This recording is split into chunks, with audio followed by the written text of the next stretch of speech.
In the early 60s, Phoenix residents dressed in their finest to make a deposit or request a loan at the new Arizona Bank branch at 16th Street and Bethany Home Road. It's now home to the Vig Uptown. It's funny, you see people, oh, I got my first car loan here, or I got my first bank account here. So, you know, it's just part of the fabric of this neighborhood. But recently, this piece of the fabric was faded and torn, and Allison King, a sort of mother hen of modern architecture in Phoenix, took notice. I was really worried about that Arizona Bank. It has an excellent presence from the street. It was actually designed to be appreciated from street side.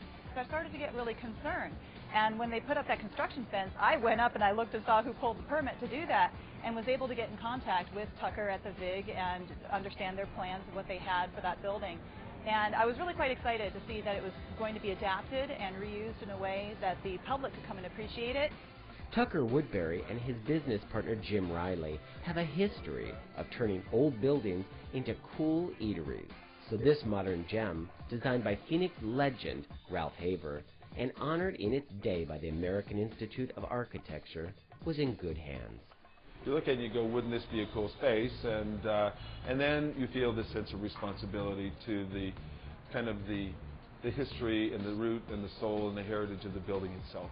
And over the years, it got 70'd and 80'd to death. It was this beautiful building, you know, very perfect example of mid-century modern architecture. And then they started drywalling and wall-to-wall carpeting and drop ceilings. And talk a little bit about this process was like peeling the onion of this building, peeling it down to what it originally looked like. I know you have great stained glass windows, some of these original floors. What were some of the biggest surprises that you found? There were some obvious things because the stained glass was there, and we loved the original glazed brick and would never have changed that ever in a million years. And I think the biggest thing that we found was the old bank vault. All of that with that kind of that decorative molded shrouding was the original bank vault, and so it was all covered with drywall. We exposed that, and then we kind of decided we don't want to remove it, so what can we do? So we made that the focal point of the entire restaurant. And it serves a purpose. Now instead of a stash of cash, you'll find beer, wine, and food stored inside. Allison King suggests looking up to enjoy what she considers one of the building's most distinctive features. Those T concrete forms that we see in the roof area are, from an engineering standpoint and from a structural standpoint, are very impressive. When you are in that restaurant and you see that you're just covered with, or sheltered by concrete, it's very massive and very safe feeling, which is exactly what a bank should feel like. So now that it's been turned into a restaurant, any of us can go and appreciate it. And I like sitting in the drive-in area where the tellers used to be, which is now the back patio. The patio area, which features bocce ball, was the biggest challenge because Tucker wanted to create an outdoor space that wouldn't disturb the neighbors. We had to rethink that whole process, and although when you go out there you'll see that it's kind of an Arizona room feel right now, and all the windows are closed, when it's nice, all those windows pivot, so it's almost like Chase Field, the windows in the back of Chase Field, and they open, so it still has a very open air feel. But when it gets later in the evening or when it's hot, we can either close them to keep it cool or close them so we don't disturb our neighbors. One of Tucker's favorite new design elements was made to look original, this block facade on the front of the building. We found the mold, they resurrected the mold, and they made each one of those blocks by hand.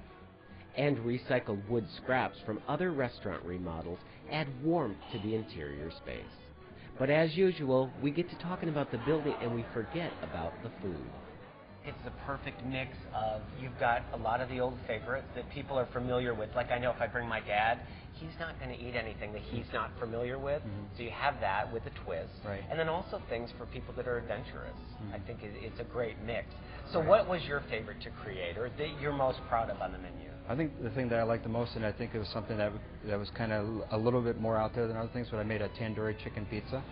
It's made on a naan bread, and it has curry sauce on it, a little bit of sautéed spinach, some sun-dried tomatoes, and it has tandoori chicken, it has paneer cheese, which is Indian cheese, and then a little bit of cheddar cheese on top.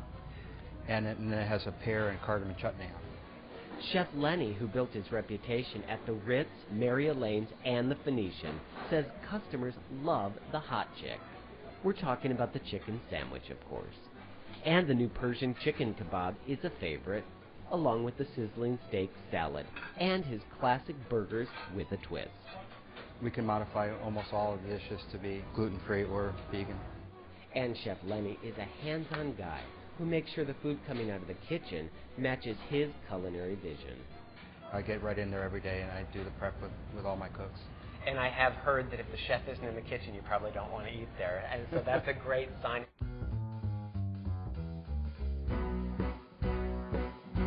If you're thirsty, head over to the bar. Mixologist Julia suggests the Vig Uptown's signature cocktail, Take Bethany Home. It's among a menu of cool offerings. We're grateful that the city recognizes that there is a need for adaptive reuse. Without the help of the city and the adaptive reuse process, you would be unable to do it.